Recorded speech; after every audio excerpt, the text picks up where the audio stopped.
Olá, sim, estamos iniciando, então, a apresentação, né, do evento, né, do 17º CIEP, da Unipampa, aqui no campus Bagé, e nós iremos, então, começar as apresentações orais com a Luísa Maria Ferreira Costa, com o título Estudo Comparativo da Absorção de Corantes Enchido de Grafeno. Passo, então, a palavra para você. Você tem 10 minutos para a apresentação. Eu vou levantar a mão quando for 9 minutos, tá?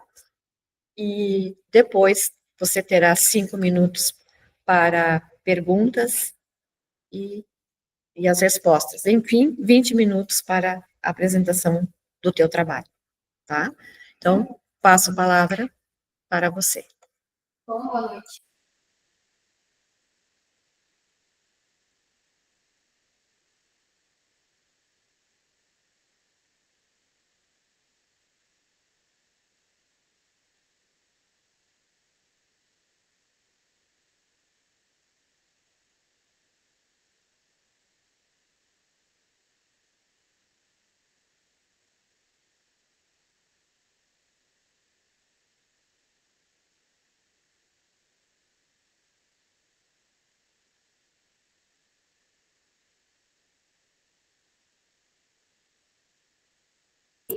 É uma problemática mundial, uma vez que é um problema constante, destacando principalmente os corantes sintéticos. O tratamento convencional deles antes, muitas vezes ele não é eficiente numa remoção completa, e muitas vezes isso acaba gerando contaminação nos lençóis freáticos, dentre outras coisas. E muitas vezes os métodos convencionais de tratamento, que seriam os métodos convencionais de tratamento? Métodos que são utilizados nas convenções de tratamento de água, como processos químicos, floculação, flotação, dentre outros métodos que existem. A absorção, frente a isso, ela entra como uma técnica eficiente, barata e que tem grandes condições e um grande potencial frente a isso. E devido a gente ter tecnologias mais eficientes e eficazes, a gente tem a absorção como uma alternativa. E o óxido de grafeno, ele é um material com incrível potencial, ele tem uma alta área superficial. O que é a alta área superficial? A alta área superficial seriam os poros.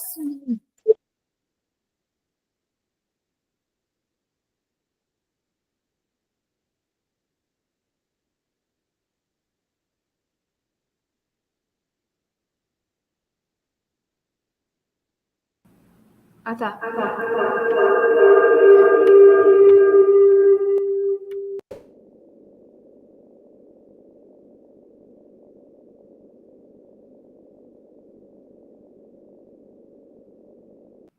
Liguei o meu. É que eu tô na sala presencial, então o professor tá escutando. Posso seguir ou quer que eu inicie do zero novamente? Posso seguir? Tá. Frente a isso, essas tecnologias, buscando tecnologias mais eficientes e sustentáveis, você tem a absorção. Por vezes, a gente encontra negligência no tratamento do descarte inadequado. O que seria esse tratamento e descarte inadequado? A gente utilizar um medicamento e muitas vezes não cuidar com um descarte inadequado, ou frente, às vezes, também uma indústria de corantes, não tratar corretamente, isso gerar um subproduto e, enfim, não ter um tratamento adequado como deveria ter. Dentro disso, a gente tem esses métodos alternativos, como eu mencionei, a absorção, e o óxido de grafeno, como ele tem uma alta área superficial, ele entra à frente disso. De modo geral, na absorção, a gente utiliza um carvão ativado ou um biochar. Aqui nesse estudo, eu estou trazendo o óxido de grafeno como alternativa disso. Porém, ele ainda é um método, não, na verdade, ele é uma substância cara, frente a se a gente for comparar, mas é muito eficiente perante já os ensaios de absorção. E dentro disso, a gente também tem os contaminantes orgânicos industriais, que também são um desafio ambiental, e nisso se encaixa também os corantes. Frente a isso, o meu grupo de pesquisa busca alternativas sustentáveis, de modo que a gente consiga utilizar a biomassa de diferentes áreas, como na ovinicultura, dentre outros, e acha alternativas de fazer novas alternativas com coisas que seriam descartadas na natureza, frente ao tratamento, por exemplo, de uma estação de água, por exemplo, a gente poderia usar a adsorção. O objetivo desse trabalho é avaliar a eficiência da adsorção do óxido de grafeno frente a 2 corantes têxteis amplamente utilizados, como o azul de metileno, que eu vou tratar ele como AM, de natureza catiônica, e o vermelho do Congo, o VDC, de natureza aniônica. Iniciando a minha metodologia, esse é o óxido de grafeno, ele é da marca Sigma. Utilizei o azul de metileno e o vermelho do Congo, aqui eu trago as duas moléculas deles para apresentar como que foi feito e quais foram os reagentes que foi utilizado nesse trabalho. Frente à metodologia, primeiramente se utilizou ensaios em batelada. Aqui a gente pode ver a imagem do fundo. O que é um ensaio em batelada? Quando a gente, frente à adsorção, a gente tem 2 métodos. Adsorção embatelada ou adsorção contínua. A contínua é quando a gente segue alimentando frequentemente esse processo, e a batelada é quando a gente alimenta uma vez e consegue ver os parâmetros térmicos, dentre outros, da adsorção, como concentração, volume final. Primeiramente, se fez os ensaios de batelada, com 1 hora a 150 RPM no shaker. Como a gente pode ver a imagem, com isso se utilizou 5 miligramas de óxido de grafeno e 20 ml de solução. Isso foi para os 2 ensaios, tanto para azul de metileno como vermelho do Congo, foram ensaios separados. Posteriormente, se fez as concentrações de 15, 30, 45 e 60 ppm. Após 1 hora, se centrifugou a 10 minutos a 3.000 RPM. E, por fim, se leu no VVIS a 660 nanômetros para azul de metileno e 480 para vermelho do Congo. Esses ensaios eles foram feitos em duplicata para uma reprodutibilidade, para que a gente consiga minimizar os erros.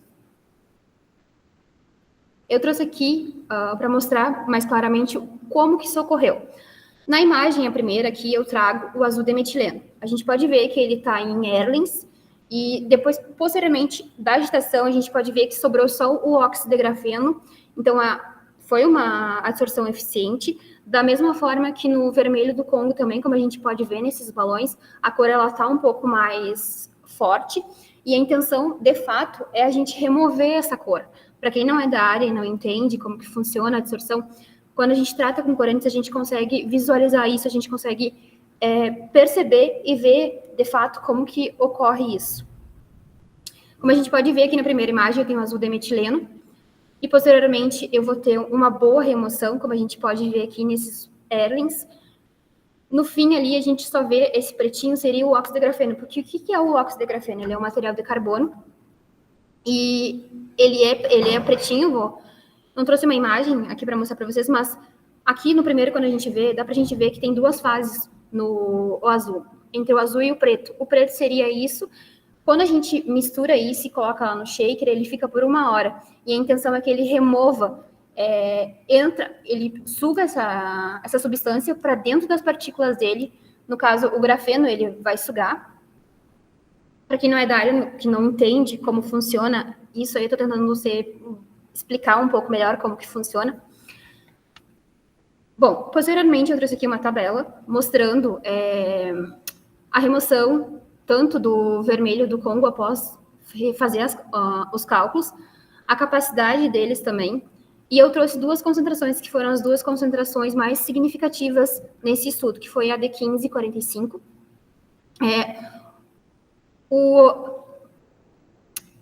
O azul de metileno, ele é um corante catiônico, então ele teve uma afinidade muito maior, uma vez que o óxido de grafeno também tem uma carga negativa, então isso favoreceu muito dentro da adsorção. Já o vermelho do Congo, por ser um corante aniônico, a gente traz aqui como justificativa para mostrar um pouco sobre esses resultados, ele tem uma carga diferente disso. Então, ele não foi tão harmônico quanto o azul de metileno. Aqui na concentração de 15, a gente pode ver uma remoção de 67,05%, com um erro de 0,84, o que é muito bom, uma vez que a gente põe à frente desses resultados. Para o azul demetileno também a gente teve 88,39, com um erro de 0,23. A capacidade também se pode considerar que foi uma capacidade boa perante esses estudos, ainda que estão em andamento. 45 também, tivemos uma remoção de 59%, com um erro relativamente baixo, e a remoção para 45 foi de 90%. Quando a gente olha numa escala disso, seria de 0 a 100. Bom, por fim, eu trago aqui a minha conclusão. E esse material ele se mostra promissor em aplicações voltadas ao tratamento de efluentes, contendo compostos catiônicos, como eu mencionei, da carga, especialmente em processo de absorção em fase aquosa. E esse estudo ele representa um ponto de partida muito relevante para futuras pesquisas, demonstrando que o óxido de grafeno ele é um material muito promissor. Porém, como tudo tem um viés, ele é um material muito caro. Então, a gente ainda está vendo se tem como impregnar com algum outro biochar, com material de biomassa, para deixar esse processo mais barato e eficiente. Por fim, eu quero agradecer, principalmente a CAPES, ao programa no qual eu me encaixo, que eu sou doutoranda, e ao meu grupo de pesquisa. Qualquer dúvida, eu estou à disposição. Eu agradeço. Muito obrigada.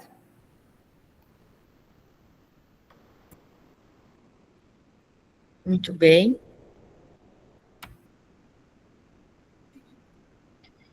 Parabéns pela apresentação. A Luísa, é Luísa, né? Você faz esse trabalho em qual universidade? Aqui? Eu sou da Universidade do Alegrete, mas meu trabalho eu faço aqui. Sou do campus Bagé, no caso, eu faço aqui, com a orientação do professor Armas à distância. O professor Armas, ele trabalha com grafeno lá, no campus Alegrete. E... Pode ligar teu áudio, que daí eu desligo aqui. Tá. Eu já trabalhava com a dissorção, já trabalhei anteriormente com a dissorção, eu sou apaixonada por a dissorção, assim. Acho que é um método muito eficiente, muito eficaz, que pouca gente conhece, e ele é relativamente simples, ele é barato, e ele é muito eficaz. E eu tive a ideia de fazer com óxido de grafeno com o professor Armas, porque lá ele desenvolve através da biomassa, ele pega uma biomassa e ele desenvolve e faz o grafeno e o óxido de grafeno. Eu, por enquanto, estou usando comercial aqui, como eu mostrei ali, da Sigma, mas o professor me mandou de uma casca de arroz e a gente pretende ainda ver qual vai ser o viés disso, como que vai se portar na dissorção. Não sei se eu respondi a sua dúvida. Sim, eu queria fazer mais uma pergunta. Teu trabalho, tua pesquisa, né, é de doutorado? Isso que você falou, né? E eu estou, assim, encantada, tá? Porque eu vejo que pode fazer uma grande contribuição, né, para a sociedade, certo? E eu gostaria de saber de tuas palavras, né, onde é que esse teu estudo, né, vai contribuir efetivamente? Eu sei pelas minhas, né, concepções aqui, né, mas você que está estudando, né? Assim, sendo bem sincera para a senhora, quando a gente vai para um laboratório, a gente tem uma escala pequena, né? A gente não sei se a senhora já trabalhou, mas quando a gente trabalha no laboratório, a gente tem uma escala pequena. A gente ainda não sabe quão à frente isso vai. Mas estudos demonstram já na literatura que a gente pode tratar isso, por exemplo, uma contaminação de um solo, que a gente consiga retirar uma água contaminada. O que seria uma água contaminada? Eu ter contaminado um lençol freático, por exemplo. Não acredito que vai chegar nessa escala, porque a dissorção ela já ficaria um pouco mais cara, mas se eu estou numa estação de tratamento de água e eu preciso tratar uma água, a dissorção ela vem à frente como um método de tratamento, porque quando a gente olha uma estação de tratamento, por exemplo, da Hebe, da Vida, passa por muitos processos essa água, porque não é só a captação dela. Então, a dissorção ela entra como mais um método que pode ser muito eficiente e eficaz para remover as substâncias que tiver na água. E a gente desenvolve um carvão, em especial, quando a gente tem um filtro de água, por exemplo, em casa. Eu, Luísa, tenho em casa um filtro de água na torneira e a gente tem um filtro de água de carvão. Esse carvão é um carvão ativado comercial. A gente, no laboratório, a gente desenvolve um a partir da biomassa. E o óxido de grafeno entra também à frente como outro método que pode ser utilizado na absorção. Muito bem. Alguém gostaria de fazer alguma pergunta? Professor? Não? Christian? Não? Uhum. A Maiara, Rubiara, Marielle, querem fazer alguma pergunta para a colega Luísa? Doutoranda daqui da Unipampa, né? Sou do campus Alegrete. Senhora, só desejo parabéns, achei bem interessante a Maiara? pesquisa. Só gostaria de parabenizar a colega, muito Eu interessante não mesmo a sei se eu... pesquisa. Ah, espera lá, que eu acho que eu estou com o microfone desligado. Maiara, estava querendo falar alguma coisa? Me escutam? Aham, agora sim. Eu Tu só tem queria que... parabenizar a colega, achei muito interessante a pesquisa dela. Muito obrigada, viu?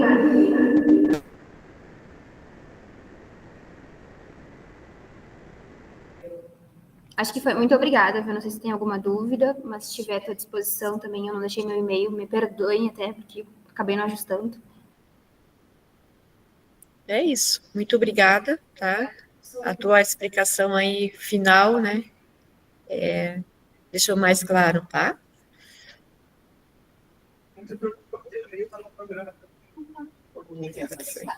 Eu posso sair? Pode. Muito obrigada pela participação. Ok. Só me desculpa a conclusão.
Sim.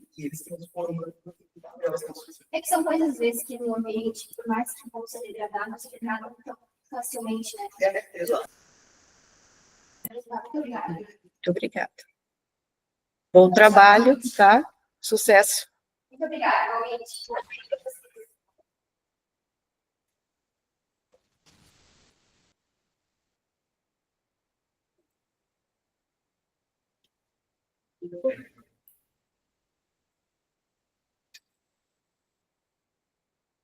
Maiara, só falta um minutinho, tá? Perfeito, prof. Uhum. Tudo bem, Maiara? Mais ou menos, eu não sei como que tá meu áudio, minha voz, porque eu tô com faringite. Aí eu tô rouca. Para nós que estamos aqui ouvindo, dá para entender. Perfeito, então.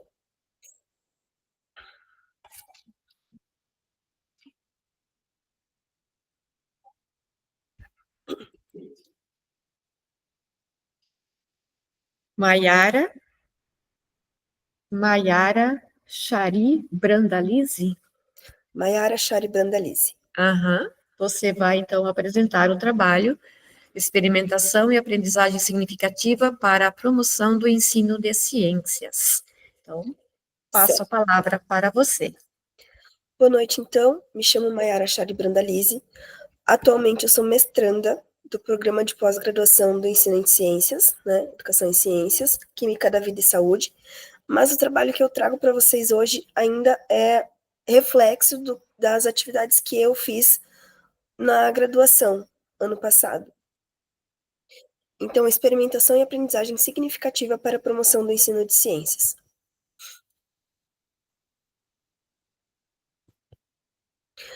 O ensino de ciências, ele ainda é muitas vezes centrado na transmissão de conteúdos, né? Isso seria na memorização.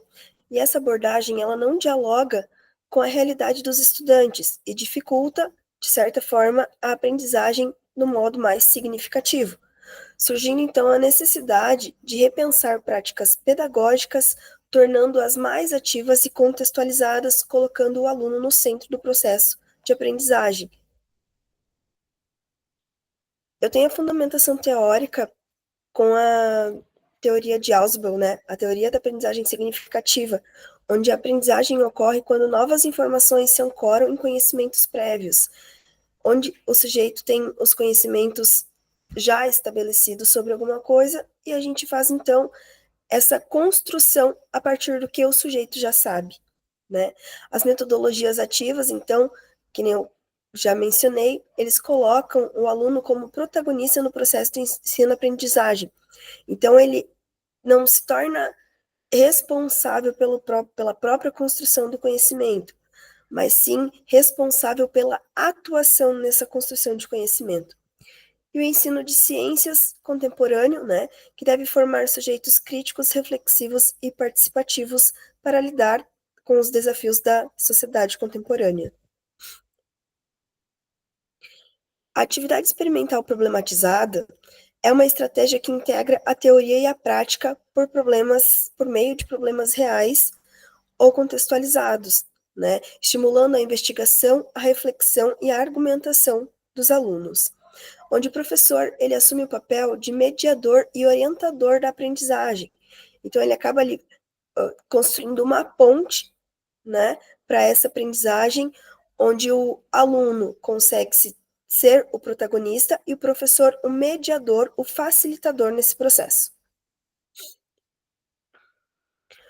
O objetivo da pesquisa, então, é analisar as potencialidades da AIP, a atividade experimental problematizada, à luz da teoria da aprendizagem significativa para uma promoção do ensino de ciências mais ativo, né? Então, ali a gente procura fazer com que o ensino ele seja dinâmico, claro, não só nas ciências, eu falo com propriedade das ciências por ser a minha área de atuação, mas com certeza existem outras formas da gente conseguir inserir a atividade experimental problematizada em outros contextos também. O contexto da pesquisa, então, ela foi realizada numa escola pública municipal na cidade de Gramado, onde eu resido, com alunos do 8º ano do ensino fundamental. Na média, deu 18 alunos. O componente ministrado na época, quando eu estava fazendo estágio, então, era as ciências. Eu não era professora regente, mas sim a pesquisadora estagiária. O tema que foi trabalhado foi a reprodução das plantas com focos nas angiospermas, onde, primeiramente, foi realizado o diagnóstico do conhecimento prévio dos alunos, então, indagando-os através de umas questões, de um questionário, qual o conhecimento que eles tinham sobre as plantas, principalmente as angiospermas, que elas produzem flores, né? A segunda etapa, então, seria a realização do experimento, que é a observação microscópica e a análise das flores, em específico, o órgão reprodutivo das flores, para entender, né, para assimilar o que isso pode afetar na reprodução, né, e o que é necessário, as adaptações que ocorrem justamente para a flor não entrar em extinção ainda e continuar produzindo, né. A terceira etapa, então, seria a discussão em grupo, onde os alunos se reúnem com seus colegas, né, para fazer essa discussão, para levantar essas hipóteses, para fazer o entendimento, para tentar entender e compreender por que as flores são diferentes, né, essa parte da reprodução. A quarta parte, então, é a socialização dos resultados, onde os alunos acabam compartilhando não só mais com os grupos, mas com todos os demais na sala e trocando até onde conseguiram chegar, o que eles conseguiram assimilar com isso. E a quinta parte, então, é a sistematização das aprendizagens. Isso pode ser feito por meio de relatórios, questionário também. Eu solicitei um questionário, como as perguntas um pouco próximas à primeira etapa, porém mais elaborada para realmente entender como eles conseguiram fazer essa associação. A metodologia, então, é um estudo de caso com questionário pré e pós-intervenção, e a análise dos dados foi através da ATD, Análise Textual Discursiva, identificando as categorias emergentes do estudo. Os principais resultados que a AIP, Atividade Experimental Problematizada, então, ela auxilia na ampliação da compreensão sobre reprodução das angiospermas, também auxilia na correção das concepções alternativas e maior precisão científica. Ela aumenta o engajamento e percepção positiva na atividade e também é um ótimo fator para a articulação dos conceitos teóricos e observações práticas. Concluo, então, que a IP ela favorece a aprendizagem significativa ao fazer essa articulação entre teoria e prática, valorizando o saber prévio, né, do estudante e estimular a autonomia dele diante do processo de aprendizagem, reforçando também o papel do professor como mediador na construção do conhecimento. E a IP se mostra muito efetiva e promissora para o ensino de ciências, contribuindo para a formação de sujeitos críticos e investigativos. Trago aqui algumas referências que eu utilizei. Muito obrigada.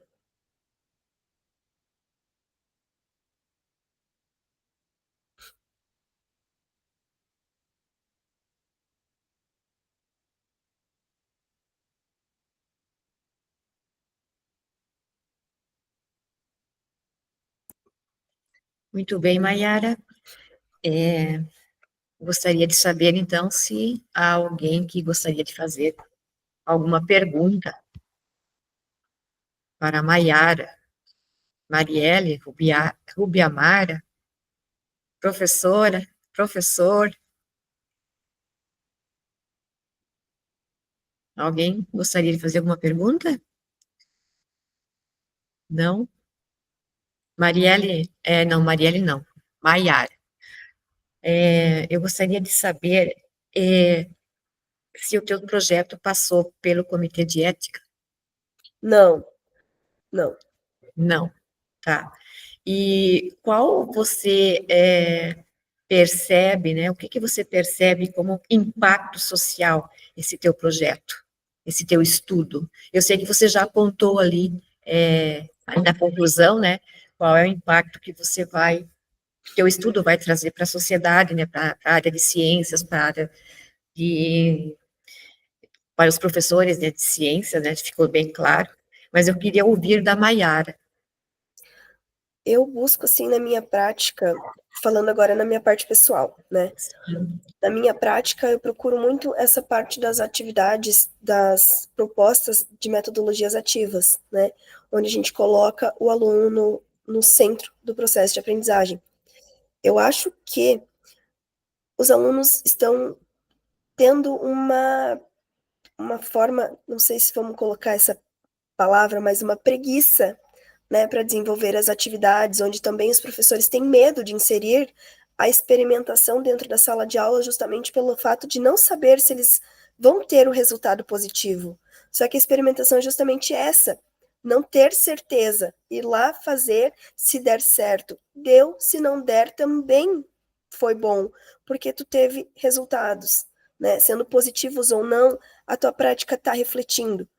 Então, eu acho que o impacto que posso gerar na minha prática, nos trabalhos que eu realizo, né, esses resumos, né, os seminários em que participo, é justamente isso, chamar a atenção para mais os docentes em arriscar, né, em ter essa parte da experimentação, nem tanto, não precisa ser um experimento, mas mais na parte do aluno ativo na sala, estimular mais o aluno a pensar, porque hoje eles querem tudo pronto, né?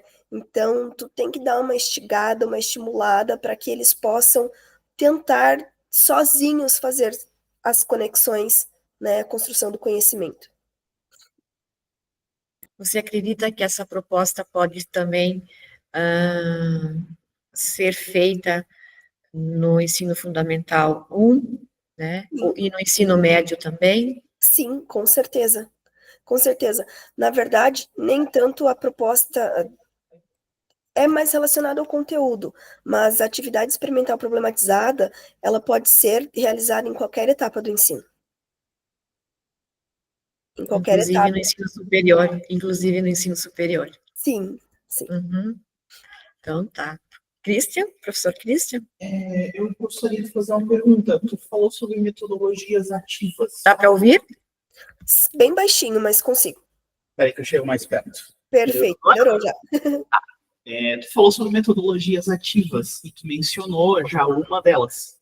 Eu estou com curiosidade de o que mais que tu carrega na tua caixa de ferramenta. Que outras metodologias ativas você gosta de indicar ou aplicar na sua sala de aula? Gamificação, sala de aula invertida, a gamificação através tanto do próprio aluno tentar construir algo, né, quanto o professor levar quiz online, né, questionários impressos ou outros tipos de jogos. Eu acho que é mais esse. Tem outro também agora, eu acho que ano que vem, no próximo CEP, eu vou ter um conteúdo diferente, que daí é da parte do mestrado que eu estou fazendo. Então, eu estou trabalhando na construção do artefato pedagógico. Nesse artefato também vai ter mais atividades, né? Mais metodologias ativas, experimentação realizada pelos alunos, claro, de maneira simples, né? Não posso também colocar tudo nas mãos dos alunos, né? Tenho que estimular, mas sabendo também os limites que eu posso e que eu devo avançar ou recuar.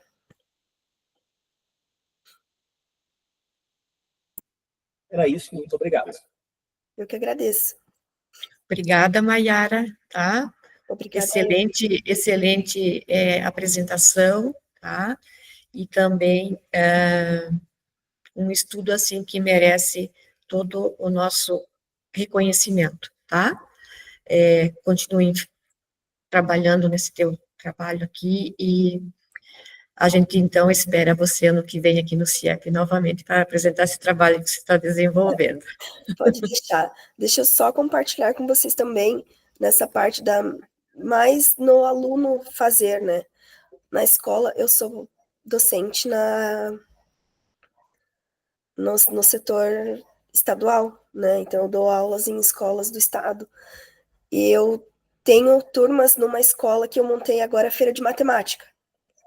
Então, dia 18 de novembro, a gente vai ter a primeira feira de matemática, porque ali só tinha até então a feira de ciências. Essa ideia eu construí semana passada, veio na cabeça, já passei para o papel, e os alunos já estão trabalhando para mostrar algumas ideias que a gente foi tendo para a feira de matemática. Pena que não dá para a gente fazer tudo o que a gente pensa, né? Não dá tempo. Vale começar, tá? O importante é sair do lugar. Anotei até aqui na minha ficha aí, o nome da feira, porque a gente só escuta feira de ciências quase, né? Aham. Tá bom, então. Muito obrigada. Eu que agradeço. Obrigada. Aí a gente aguarda, então, a próxima apresentadora, que vai ser a Ruby Amara.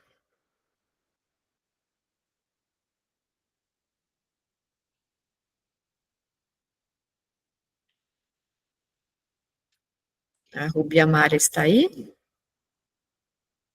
quiser começar a... Isso. Aguardar, né? 5 minutos. 19h20, 19h40, né? Isso, sobre a preparação dela. Isso.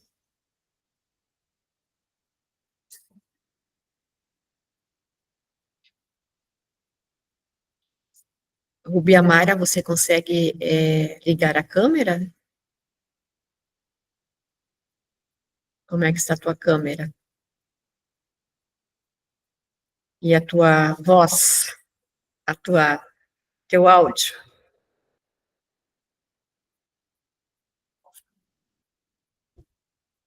Tá me ouvindo, Ruby Amara?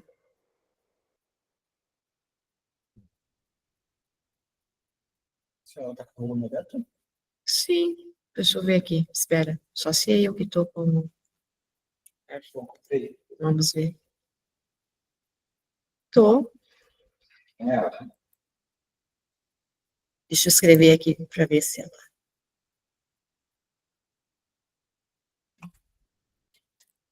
Olha a apresentação dela. Vocês conseguem me ouvir? Agora sim. Tá. A Então tá câmera ótimo. abriu Aí. agora. Tá. Sim, é. Tenta A agora, internet então, tá um fazer pouquinho... fazer a tua... Ah, tenta Deixa eu agora, então, carregar fazer a aqui. tua apresentação.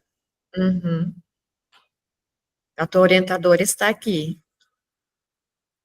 Qual é o nome da professora? Oi, professora. A Sandra. Professora Sandra. Conseguem Sim. visualizar? Ainda não. Ok. Quer vir aqui, professora? Deixa eu Não? colocar para Então tá apresentar. bom. E agora? Ainda não. E agora? Ai, não Também carregou não. ainda. Ai, meu Deus. Não, não se preocupa. Ué. Tem 2, 3 minutos. Agora sim. Agora sim. Então, opa, caiu. Tá, peraí que eu que mexi aqui, tá? Só porque 3 eu achei que minutinhos. não estava. Pode ficar tranquila. Tem 3 Ai, ai, minutinhos. vamos Quando tu fez da última vez, ele estava apresentando Compartilhar. certinho. Ele coloca a janela, tá? Fica na janela que tu abriu, pode ficar tranquilo. Tá. Ele demora um pouquinho, acho que, para carregar. E agora? Agora sim. Isso aí. Aham. Deixa eu ver se ele passa. Tá passando? Tenta ir para o segundo slide para ver. Fui. Não? Tá travado no primeiro. Quando tu abriu agora, isso.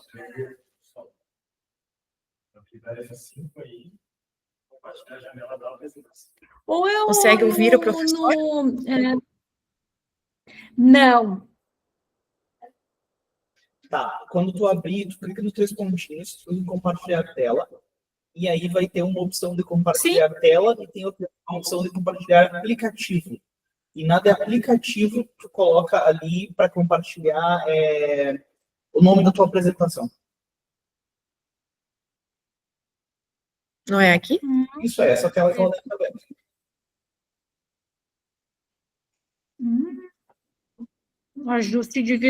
Ajuste de visualização? Não. Não, não. Nos 3 pontinhos, não. Não é 3 pontinhos, é aqui na... Desculpa, tá certo. É no compartilhar. Tá é do lado compartilhar dos a tela. emojis ali. É do lado do vídeo Tá, em ali. compartilhar tela. Isso. Não, só aparece janela e tela inteira. Só aparece janela. Vai em janela. E aí Tá. vai ter a tua apresentação ali na janela. Sim, sim. Uhum. Tá? E aí tu abre ela em tela cheia.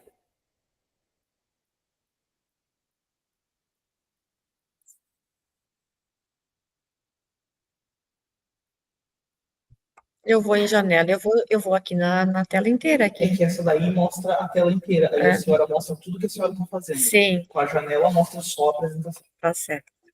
Não, deixa eu vou colocar em PDF, que eu acho que ele fica mais leve.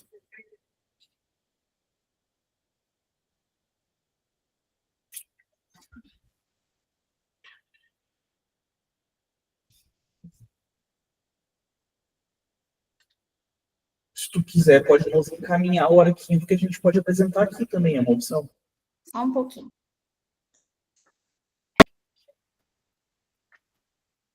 Pois é, mas não sei o que está acontecendo.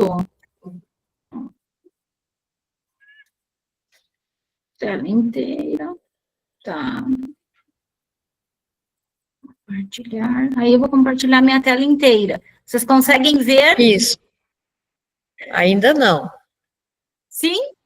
Agora Agora sim. Beleza, Isso. funcionando. Agora sim. Tira Tá. aquela parte ali, ocultar. Passei. Clica ali. Aí sim, agora deu. Sim, aham, Deu. pode deixar. Não? Aí. Então tá bem. Tá bom. Só eu não tenho o tempo aqui, mas não consigo, mas eu visualizo aqui no celular, não tem problema, tá? Tá, eu vou ativar aqui, tá? Então, nós vamos Ah, tá, começar obrigada. a tua apresentação, né? A Rubia Amara Passinato, com a apresentação titulada Educomunicação e Alfabetização Midiática na Escola, como estratégias para enfrentar a desinformação. Então, Rubia Amara, você tem 10 minutos, tá? Para a sua apresentação.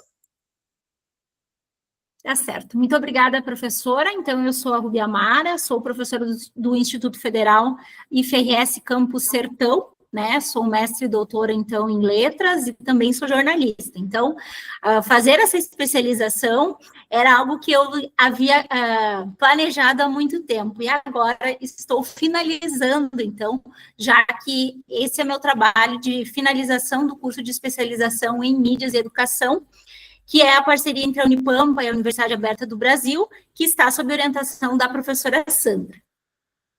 Bom, então, contextualizando, conforme o relatório de monitoramento global da educação de 2024 da ONU, a ciência e a cultura, a desinformação é considerada uma das principais ameaças à democracia e ao acesso equitativo ao conhecimento do século XXI.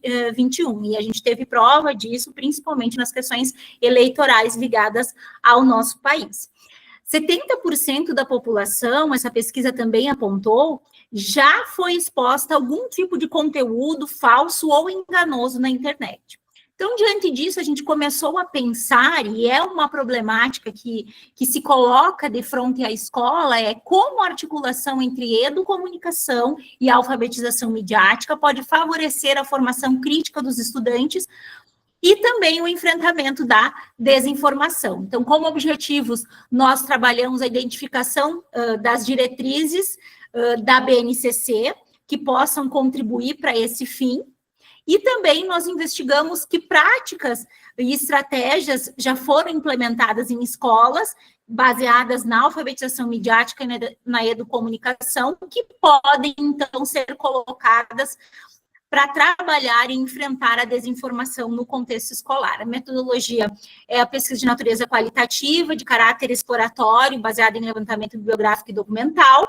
Então, para a gente entender um pouquinho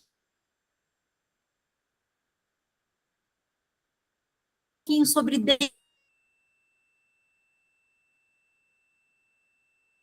desinformação. Então, a partir da popularização das redes sociais, digitais, nas 2 primeiras décadas do século XXI, a desinformação ganhou uma nova dimensão. Por que nova? Porque a desinformação não é produto somente da cultura digital, né? A desinformação, ela é fruto, tem suas raízes na antiguidade, quando digitais, mas a desinformação já existia. Especialmente entre os jovens, a combinação entre hiperconectividade, excesso de informação e falta de habilidade crítica para checagem de fatos, ela contribui para que aconteça a reprodução de discursos desinformativos.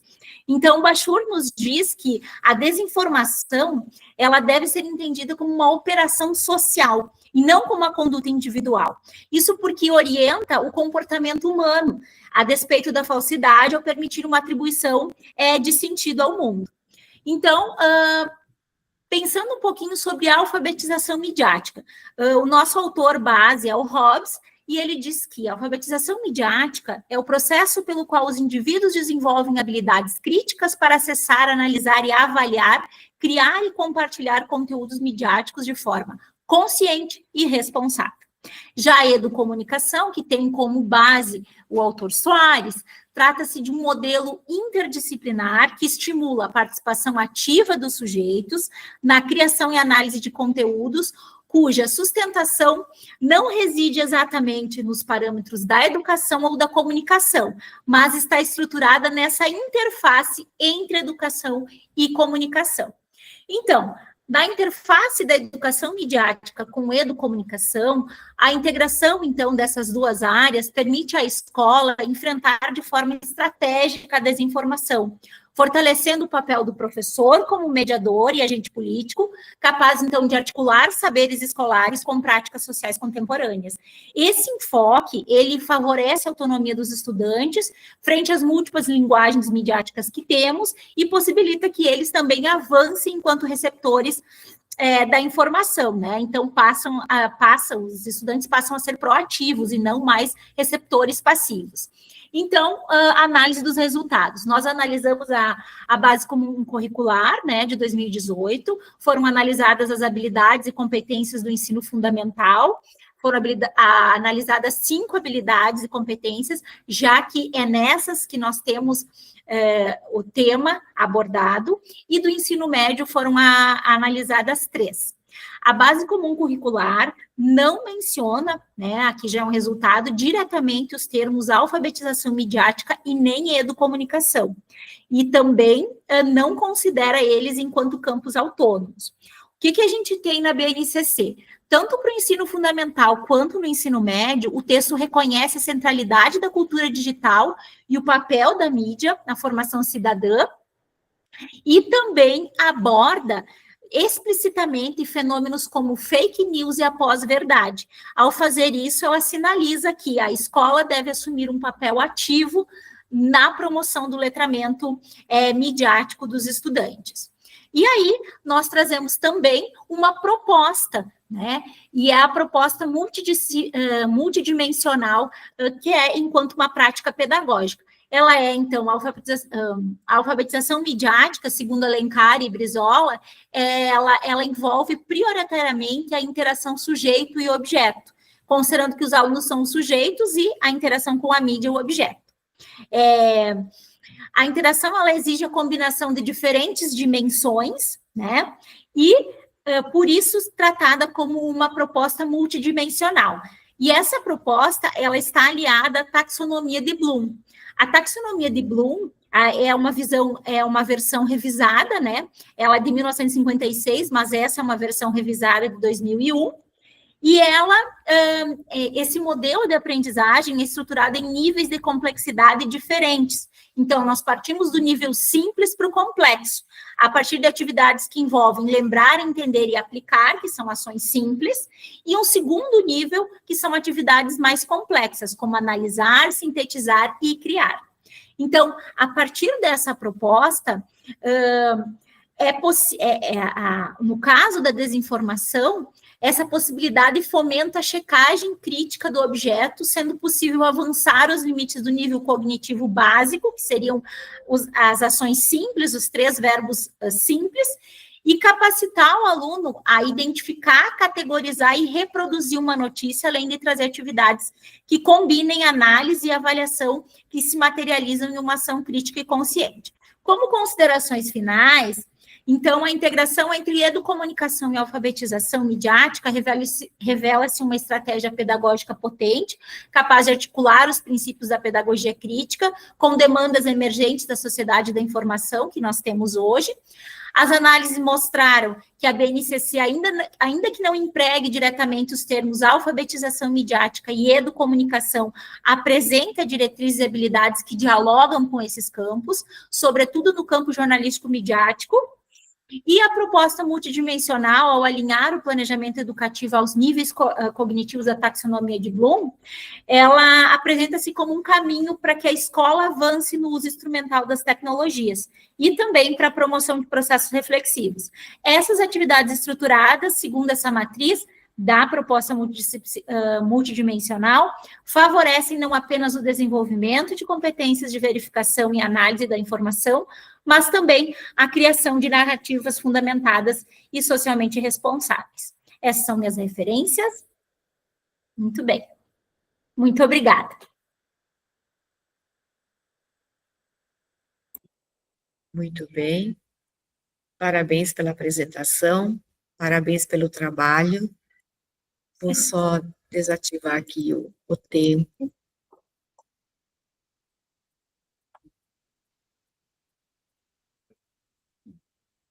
É um trabalho, opa, congelou a imagem aqui, a minha imagem.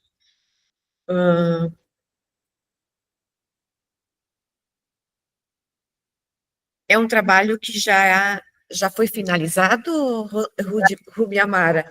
A especialização já foi encerrada, né? É isso? Oi. Ai, deixa eu sair aqui do modo de apresentação. Sim, só sair daí. Sim, a gente aguarda.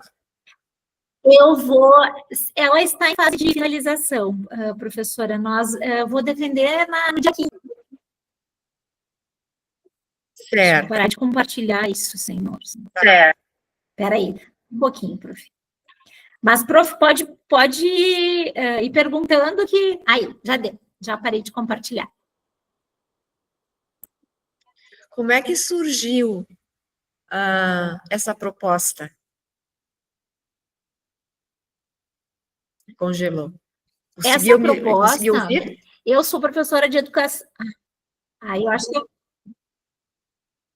ouvi. Eu acho que eu vou fechar minha câmera, que aí fica mais leve. Tá.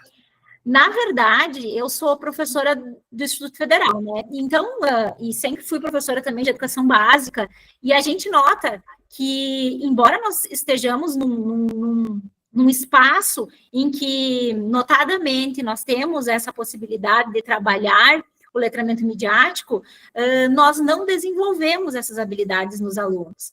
E os últimos episódios, principalmente quando a gente pensa nas questões ligadas a doenças, e aí a Covid é um exemplo disso, e as próprias questões políticas do nosso país, a desinformação foi um fator muito importante, que definiu questões de vida e também algumas outras questões.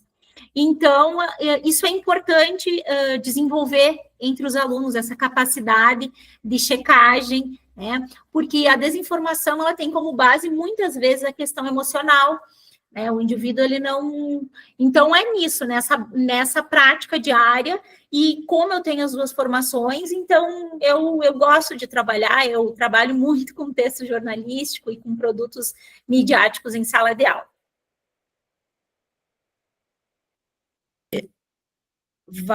Assim, você percebeu se vai ter um impacto, assim, na tua área, para a sociedade, para os professores? O que você vê como resultado do teu trabalho? Na verdade, professora, eu acho que assim, ó, todos nós, professores, quando vamos planejar uma atividade, a taxonomia de Bloom, ela é interessantíssima para ser trabalhada. E ela funciona muito dentro das metodologias ativas também, que antes a colega estava comentando, né?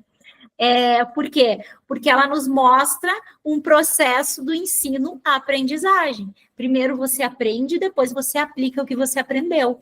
Então, baseado na taxonomia de Bloom, possivelmente pode ser usado por qualquer professor, não apenas para letramento midiático, mas também para ensino-aprendizagem de qualquer disciplina. Né? Então, eu acho que pode ser aplicado. Eu, propriamente, acho que é muito viável.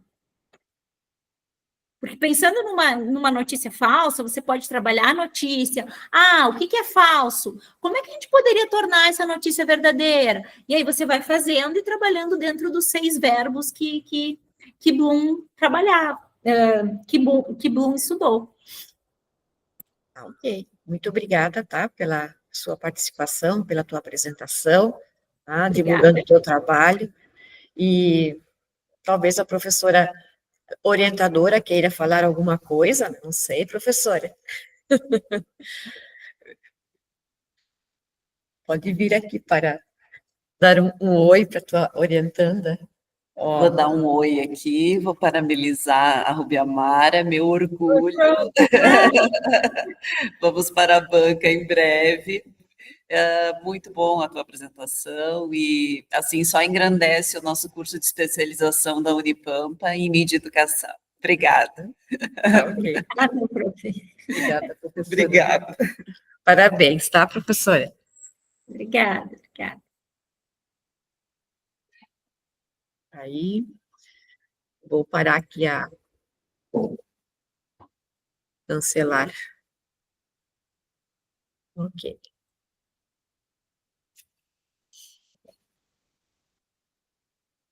Podemos aguardar, né, a Agora temos a Marielle. Oi, Boa Marielle. noite, Boa tudo bem? noite. Tua câmera está ok, Marielle? Olha, eu testei antes e estava tudo ok. A gente está conseguindo te ver, tá? Eu O acho som que eu posso também. ir projetando, quem sabe, para deixar. Isso, para deixar pronto, né? Tá ok.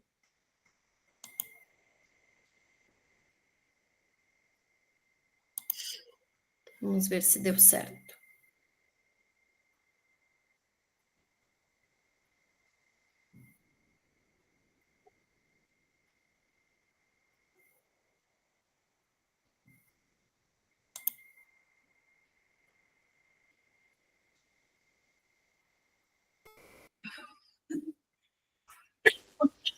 Aguardar. Ver uma coisa que eu acho que eu não deixei como modo apresentação.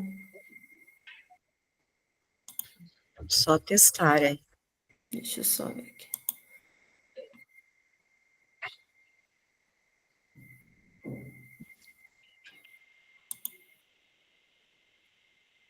Acho que agora ficou.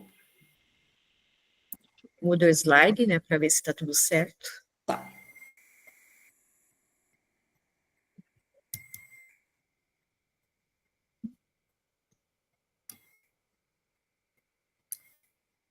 Não mudou? Não. Tá na primeira ainda.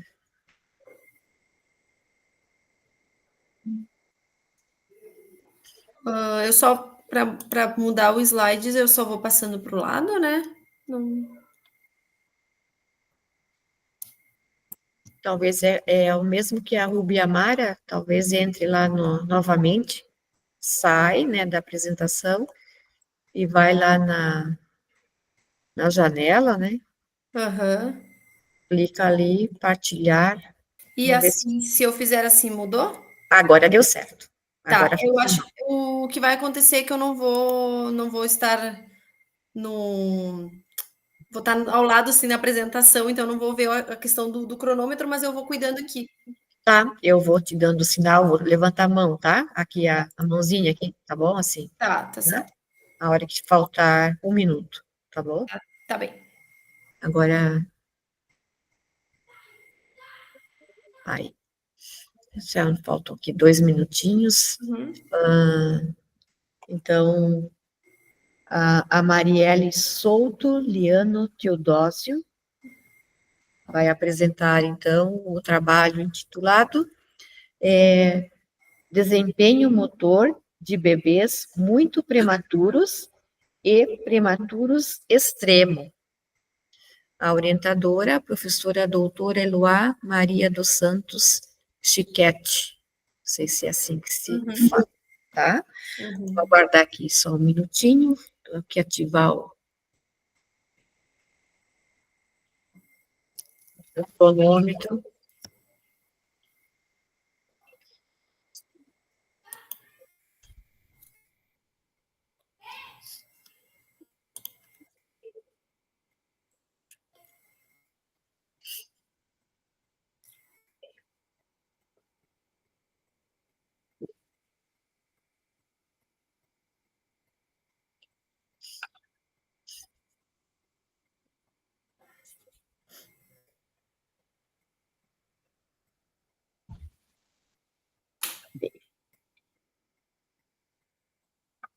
Começando então, pode começar. Meu nome é Marielle, eu sou formada em fisioterapia pela Universidade Federal do Pampa, onde eu fiz também na Unipampa minha residência em urgência e emergência e minha pós-graduação em fisioterapia neonatal e pediatria. Hoje eu participo do grupo de pesquisa no PEF, que é do Núcleo de Pesquisa de Ensino de Fisiologia, e aguardo então para concorrer a uma vaga para o mestrado. O meu trabalho então é desempenho motor de bebês muito prematuro e prematuro extremo. Segundo a Organização Mundial de Saúde, a gente considera um bebê prematuro aquele que nasce antes das 37 semanas de idade gestacional, e eles são classificados em 4 estatísticas: prematuro tardio, prematuro moderado, muito prematuro e prematuro extremo, sendo o muito prematuro e o prematuro extremo que foram os da pesquisa. A prematuridade, então, ela é considerada um dos principais fatores de risco para o desenvolvimento infantil, especialmente no que se refere às aquisições motoras, pois bebês nascidos antes do tempo gestacional adequado estão mais suscetíveis a complicações neurológicas que podem impactar no seu neurodesenvolvimento. No Brasil, a gente estima que cerca de 12% dos nascimentos sejam prematuros, e apesar da redução dos últimos anos, esses índices ainda permanecem bem elevados. Os principais desfechos do neurodesenvolvimento em bebês prematuros incluem um risco aumentado de atraso motor, atraso cognitivo, atraso de linguagem. Há uma maior incidência também de lesões do sistema nervoso central e leucomalácia periventricular. E essa variação vai ser conforme o grau de prematuridade e presença de comorbidades. É de extrema importância, então, acompanhar os bebês na primeira infância, principalmente nesses primeiros 2 anos de vida, onde ocorre uma plasticidade intensa. O objetivo desse estudo, então, foi descrever o desempenho motor de bebês nascidos muito prematuro e prematuro extremo em um hospital da fronteira oeste. Quanto ao delineamento da pesquisa na parte da metodologia, então, foi um estudo transversal, descritivo, observacional, onde foram avaliados 21 bebês muito prematuro e prematuro extremo, nos anos de 2016 a 2017, aprovado pelo Comitê de Ética e Pesquisa. Os pais e os responsáveis assinaram um termo de consentimento livre esclarecido. Quanto aos instrumentos, então, a gente pegou os dados de data de nascimento, sexo da criança, idade gestacional, peso do nascimento, comprimento ao nascer, perímetro cefálico, o Apgar, o tipo de parto, a idade da mãe e a escolaridade da mãe. Para fazer o teste, então, a gente usou o teste de performance motora de bebês, o TIMP, que ele consiste em teste do desempenho motor, que vai avaliar o controle postural e os movimentos espontâneos da criança. Para realizar esse teste, então, a criança tem que ter 34 semanas de idade gestacional até 17 semanas de idade corrigida. Quanto aos itens, então, são 42 itens, divididos em itens observacionais e itens testados. Os itens observacionais, então, avaliam o comportamento espontâneo da criança, que vão incluir o controle seletivo dos dedos e dos pés, e a orientação de cabeça na linha média, movimentos balísticos de braços e pernas. E os itens testados vão avaliar a coordenação da resposta postural da criança diante de diferentes situações em várias posições. A gente pode repetir até 3 vezes e escolher a melhor resposta. Então, o score bruto com base na somática dos valores obtidos até o fim, e a gente vai fazer uma classificação de desempenho típico ou atípico. Quanto à análise dos dados, então, foram descritivos, análise descritiva, foram relatadas como frequência absoluta e relativa. As estimativas foram estratificadas de acordo com a classificação da idade gestacional e do desempenho dos bebês segundo o TIMP, e a análise foi realizada utilizando o programa SPSS 21, e estatísticas descritivas foram fornecidas para todas as variáveis. Quanto aos resultados, então, eu trouxe a tabela 1, a caracterização da amostra dos bebês, onde eu posso mostrar que 57,1% eram do sexo masculino. A idade gestacional média foi de 29 semanas. O peso ao nascer médio foi de 1,363 kg. Quanto ao estado nutricional, que foi adequado, pequeno ou grande para a idade gestacional, se manteve o adequado para a idade gestacional, num 71,4%. Quanto à tabela 2, então, que eu trago a caracterização das mães da amostra, onde a predominância é do parto cesárea, que é 57,1%. A idade da mãe, em média, foi em média de 25 anos, sendo, então, 71,4% adultas. E quanto à escolaridade, foi fundamental 2 completo ou médio incompleto foi predominante, tendo 42,9%. E aqui eu trago a tabela 3, que mostra a score de caracterização obtidos na avaliação pelo TIMP, né? Que traz os classificados muito abaixo da média ou média baixa, sendo abaixo da média, que obteve 42,9%, 19% média baixa e muito abaixo da média, 14%. E ficaram durante 5 crianças, né, 23,8% só dentro da média. Então, os dados apresentados indicam que a prematuridade ela está fortemente relacionada ao atraso do desenvolvimento motor e a identificação rápida de atrasos e a atuação multidisciplinar são essenciais para otimizar o desenvolvimento global e a qualidade de vida das crianças e suas famílias. Essas são minhas referências. Muito obrigada.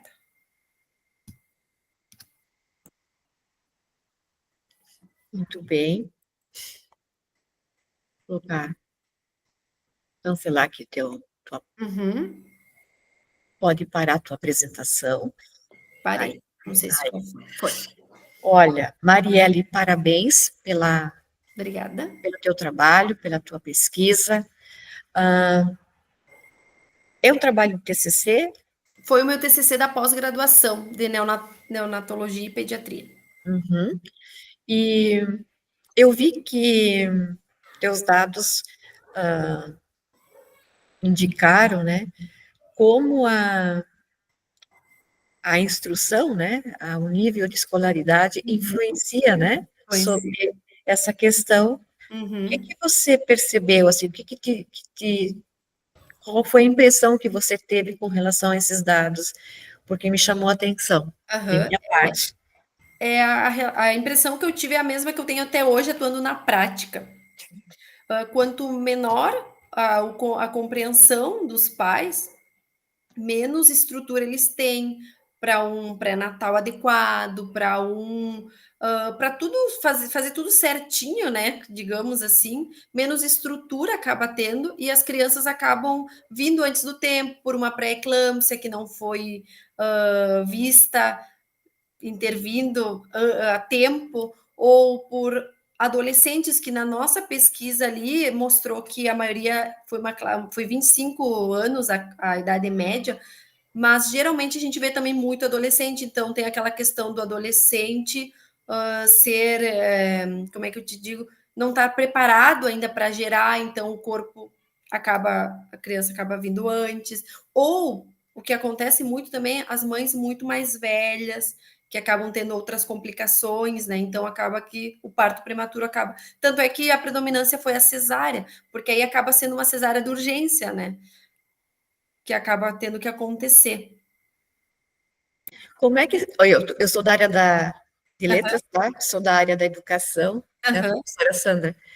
E esse trabalho, tu não pensas assim que pode chegar também até a nossa área, fazer essa questão multidisciplinar, de ser divulgado também, não só ali na tua área aqui, mas trazer para os nossos adolescentes, o que você pensa sobre como é que poderia ser, como é que a gente poderia trazer esse teu estudo para nós aqui, para a nossa área, sabe? Seria algo bem interessante, né? Porque a questão de ter muita relação dos adolescentes, instrução, né? Geralmente era de se pensar algo bem interessante sobre isso mesmo.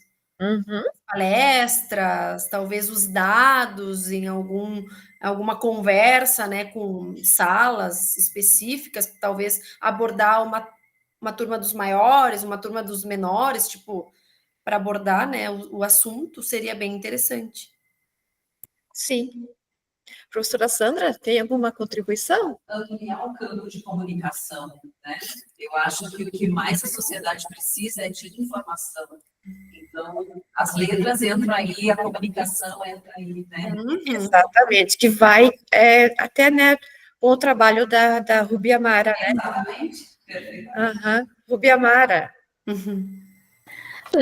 Marielle, eu fiquei bem tocada pelo teu trabalho, porque eu sou mãe de um prematuro tardio, de 35,5. E a gente está fazendo acompanhamento dele com equipe multidisciplinar, inclusive com fisioterapeuta osteopata. E aí eu queria entender um pouquinho por que vocês chegaram a isolar, vocês trabalharam basicamente só com prematuro extremo e prematuro, porque ficou fora, porque o prematuro tardio, ele pode acompanhar, qual que é a perspectiva que vocês têm, como é que vocês enxergam isso? é que a gente trouxe a questão do muito prematuro e prematuro extremo, porque são os que são acima de 32, abaixo de 32 Abaixo, sim. semanas, né? Uhum. Então, a gente trouxe eles porque é o que a gente vê que fica mais tempo de internação, é o que a gente vê que rema muito mais em questão de peso, em questão de tudo para alcançar o objetivo. E então é o que a gente vê na prática, que também é o que fica mais com aquela questão de que tu tem que acompanhar todo esse primeiro 2 anos de vida da criança, para a gente ver, porque Sim. tem a plasticidade que atua muito nesse momento, né? A neuroplasticidade da criança, então ela precisa de muito estímulo para ela, porque o interessante mesmo seria fazer algo sequencial, uma comparação dessas mesmas crianças que foram avaliadas quando forem um pouquinho maiores, para ver o que elas Parâmetro, né? eram, né, de evolução. Só entende isso quem passa. Eu comecei a escutar, assistir teu trabalho e me identifiquei muito. Bem interessante, parabéns. Oi? O teu bebê chegou a ficar na NEL? Ficou 3 dias e 1 na intermediária. Ele praticamente não, né? Mas assim, mesmo assim, a gente ainda trabalha com a idade corrigida. Mesmo assim, a pediatra trabalha com a idade corrigida.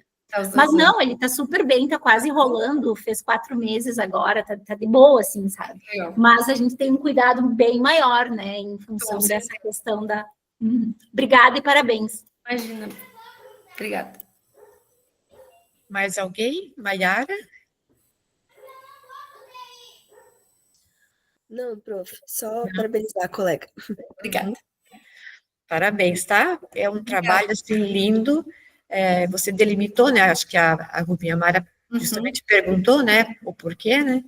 Mas é que talvez vocês, né? Delimitaram pelos extremos, né? Isso, seria muito injusto comparar os bem pequenos com os médios, digamos, né? Então, a gente talvez seria interessante ter feito dos dois separados entre si, né?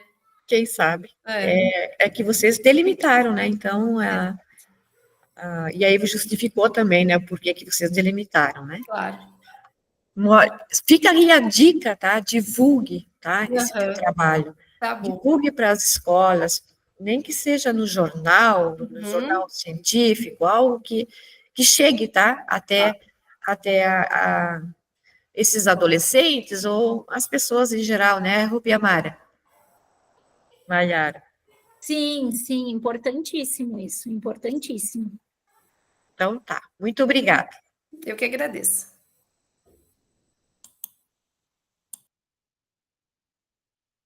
Nesse sentido, nós estamos, então, encerrando as apresentações desta sessão. Agradeço a todos e até o próximo CIEP.